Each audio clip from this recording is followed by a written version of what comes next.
Om Shri Sai Ram. Chapter 2. Object of writing the work.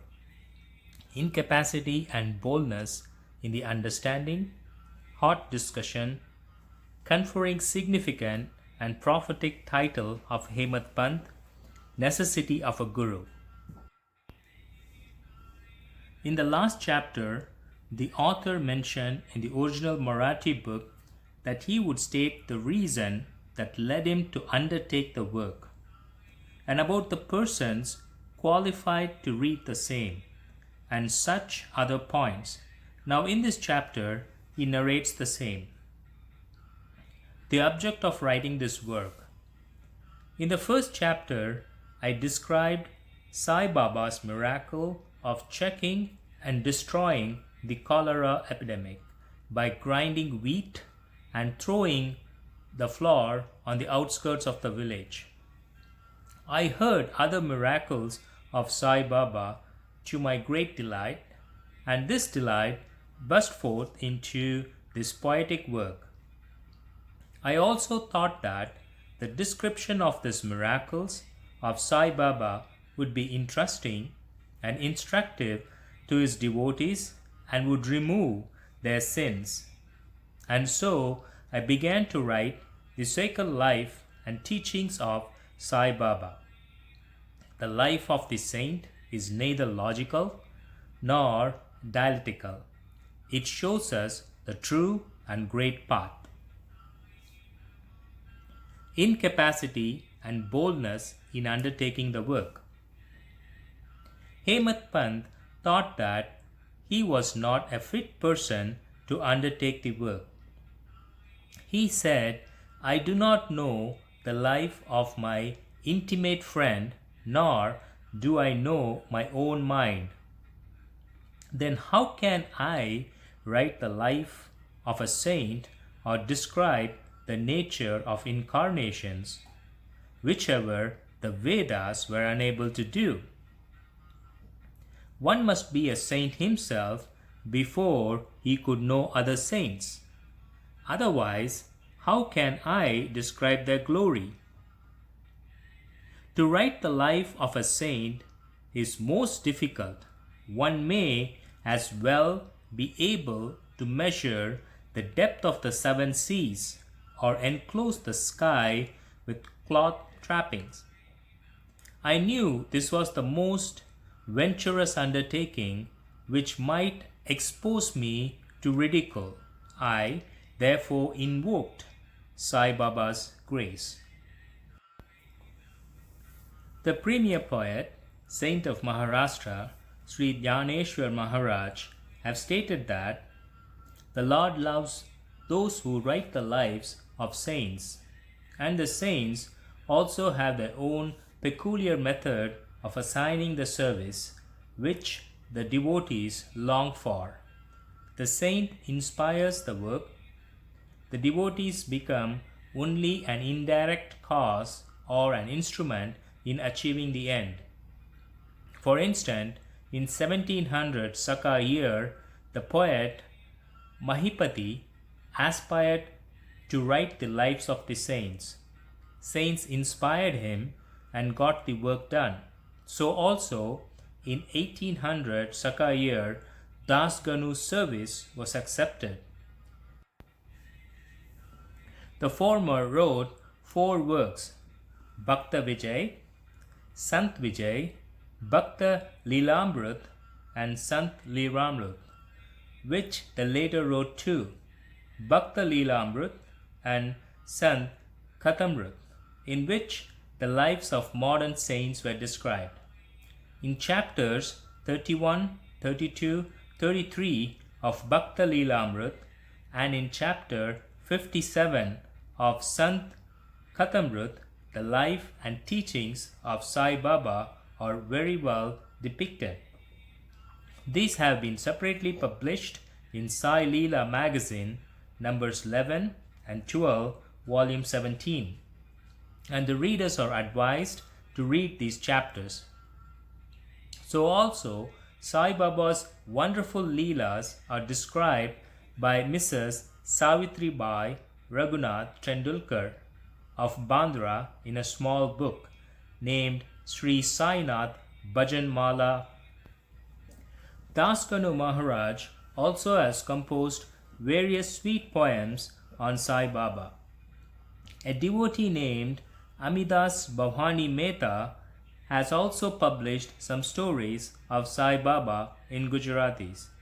Some numbers of Sainath Prabha, a magazine published by Dakshina Bhiksha Sanchata of Shirdi, are also published. Then the question of objections comes in, that while so many works regarding Saibaba are extant, why should this Satcharita be written, and where is its necessity? The answer is plain and simple. The life of Saibaba is as wide and deep as the infinite ocean, and all can dive deep into the same and take out precious germs of knowledge and bhakti and distribute them among the aspiring people. The stories, parables, and teachings of Sai Baba are very wonderful.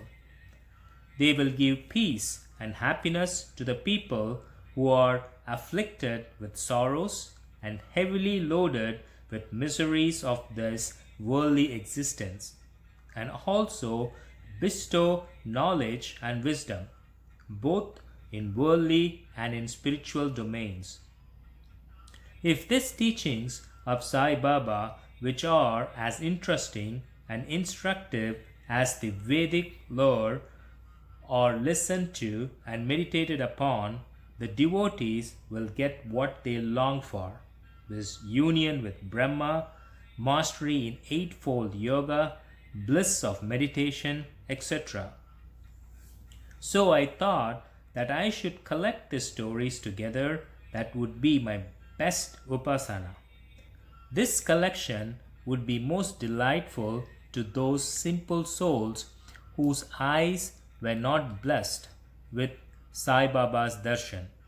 So I set about collecting Sai Baba's teaching and expressions, the outcome of his boundless self-realization. It was Sai Baba who inspired me in this matter. In fact, I surrendered my ego at his feet and thought that my path was clear and that he would make me quite happy here and in the next world. I could not myself ask Sai Baba to give me permission for this work, so I requested Mr. Madhavrao Deshpande alias Shama, Baba's most intimate devotee, to speak to him for me. He pleaded my cause and said to Sai Baba, "This Anna Sahib wishes to write your biography. Don't say that you are a poor fakir, and there is no necessity to write it. But if you agree and help him, he will write, or rather, your grace will accomplish the work. Without your consent and blessing, nothing can be done successfully." When Baba heard this request, he was moved and blessed me by giving this Udi, sacred ash, and placed his boon bestowing hand on my head and said, "Let him make a collection of stories and experiences, keep notes and memos. I will help him. He is only an outward instrument. I should write my autobiography myself and satisfy the wishes of my devotees. He should get rid of his ego, surrender it at my feet. He who acts like this in life, him I help the most. What of my life stories? I serve him in his house and in all possible ways. When his ego is completely annihilated and there is left no trace of it, myself shall enter into him and shall myself write my own life. Hearing my stories and teachings will create faith in devotees' heart, and they will easily get self-realization and bliss. Let there be no insistence on establishing one's own view. no attempt to refute others' opinion, no discussion of pros and cons of any subject. Significant and prophetic title. The word discussion put me in mind of my promise to explain the story of me getting the title of Hematpant, and now I began to relate the same. I was on close friendly terms with Kaka Sahib Dikshit and Nana Sahib Chandorkar. They pressed me to go to Shirdi and have Baba's darshan, and I promised them to do so.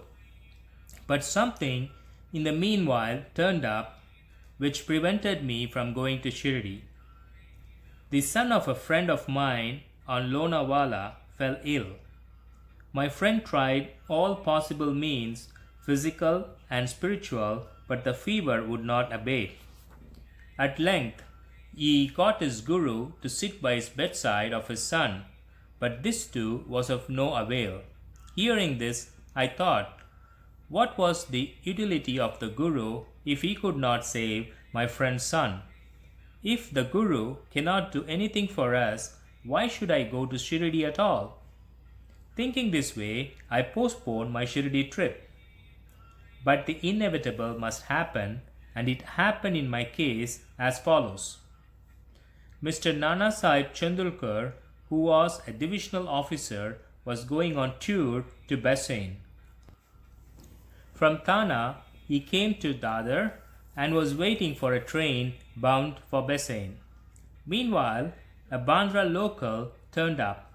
He sat in it and came to Bandra and sent for me and took me to task for putting off my Shirdi trip. Nana's argument for my Shirdi trip was convincing and delightful. And so I decided to start for Shirdi the same night. I packed up my luggage and started for Shirdi.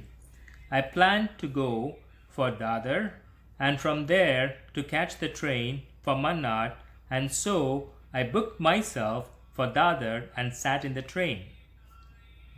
While the train was to start, a Mohammedan came hastily to my compartment and seeing all my paraphernalia asked me where I am bound to.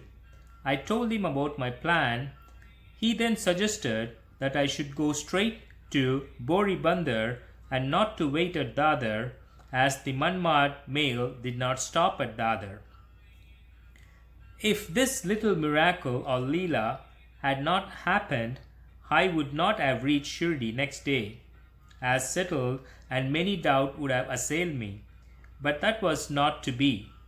If fortune favored me, I reached Shirdi the next day before 9 or 10 a.m. Bahu Sahib, Kaka Dikshit, was waiting for me there. This was in 1910, when there was only one place with Santewada for lodging pilgrim devotees. After lightning from the Tunga, I was anxious to have darshan when the great devotee Tatya Sahib Nulkar returned from the masjid and said that Saibaba was at the corner of the Wada and that I should first get the preliminary darshan and then, after bath, see him at leisure. Hearing this, I ran and prostrated before Baba, and my joy knew no bounds. I found more than what Nana Chandulkar had told me. All my senses were satisfied, and I forgot my thirst and hunger. The moment I touched Saibaba's feet, I began a new life. I felt myself much obliged to those who spurred and helped me to get the darshan, and I considered them as my real relatives, and I cannot repay their debt. I only remember them and prostrate mentally before them. The peculiarity of Sai Baba's darshan, as I found it, is that by his darshan our thoughts are changed, the forces of previous actions is abated, and gradually non-attached or dispassion towards worldly objects grows up. It is by the merits of actions in my past births that such darshan is got. And if only you see Saibaba, all the world assumes the form of Saibaba. Hot discussion. On my first day of my arrival in Shirdi, there was a discussion between me and Bala Sahib Bate regarding the necessity of a guru. I contended, why should we lose our freedom and submit to others? When we have to do our duty, why a guru is necessary? One must try his best and save himself. What can a guru do to a man who does nothing but sleeps indolently? Thus I pleaded free will, while Mr. Bhate took up the other sides with destiny and said, whatever is bound to happen must happen. Even great men have failed. Men proposes one way, but God disposes the other way. Brush aside your cleverness, pride, or egoism won't help you. This discussion, with all the pros and cons, went on for an hour or so. As usual, no conclusion was arrived at. We had to stop the discussion ultimately as we were exhausted. The next result of this was I lost my peace of mind and found that unless there's a strong body conscious and egoism, there would be no discussion. In other words, it's egoism which breeds discussion. Then, when we went to the masjid with others, Baba asked Kaka Sahib Dikshit the following. What was going on in the Satas Wada? What was the discussion about? And staring at me, Baba further added, what did this Hematpant say? Hearing these words, I was much surprised. The masjid was at a considerable distance from Satewada and where I was staying and where the discussion was going on. How could Baba know our discussion unless he be omniscient and inner ruler of us all? I began to think why Sai Baba should call me by the name Hematpant. This word is a distorted form of Hemadri Pant. This Hemadri Pant was a well-known minister of the kings Mahadev and Ramdev of Devgiri of the Yadav dynasty. He was very learned, good-natured, and the author of works such as Chaturvargya, Chintamani, dealing with spiritual subject, and Raj Prasasti. He invented and started new methods of accounts and was the originator of the Modi Marathi shorthand script. But I was quite the opposite, as ignoramus and the mediocre intellect. So I could not understand why the name or title was conferred upon me. By thinking seriously upon it, I thought that the title was a dart to destroy my ego, so that I should always remain meek and humble. It was also a compliment paid to me for the cleverness in the discussion. Looking into history, we think that Baba's word calling Mr. Dabolkar by the name Hematpant was significant and prophetic, as we find that he looked after the management of Sri Sanastan very intelligently, kept all the accounts properly, and was also the author of such as a good work Sai Charita, which deals with such important and spiritual subjects as Dhyan, Bhakti, dispassion, self-surrender, and self-realization. About the necessity of a guru, Hematpant has left no note, no memo about what Baba said regarding this subject, but Kaka Sahib Dikshit had published his note regarding this matter. Next day, after Hematpant meeting with Saibaba, Kaka Sahib went to Baba and asked, Baba, where to go? Baba said, high up. Then the man said, where is the way? Baba said, there are many ways leading there. There's only one way from here, Shirdi also. The way is difficult. There are tigers and wolves in the jungles on the way. Kaka Sahib asked, "But Baba, what if we take a guide with us?" Baba answered, "Then there is no difficulties. The guide will take you straight to your destination, avoiding wolves, tigers, and ditches, etc. on the way. If there be no guide, there is no danger of being lost in the jungles or falling into ditches." Mr. Dabolkar was present on this occasion, and he thought that this was the answer Baba gave to the question whether Guru was a necessity. White Sai Leela, Volume 1, Number 5, page 47.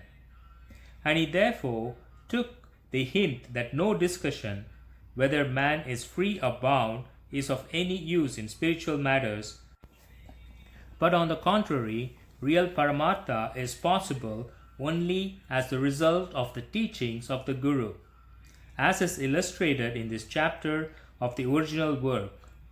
In the instant of great avatars like Ram and Krishna, who had to submit themselves to their Gurus, Vasistha and Sandipani respectively, for getting self-realization, and that the only virtues necessary for such progress are faith and patience. Bow to Shri Sai. Peace be to all.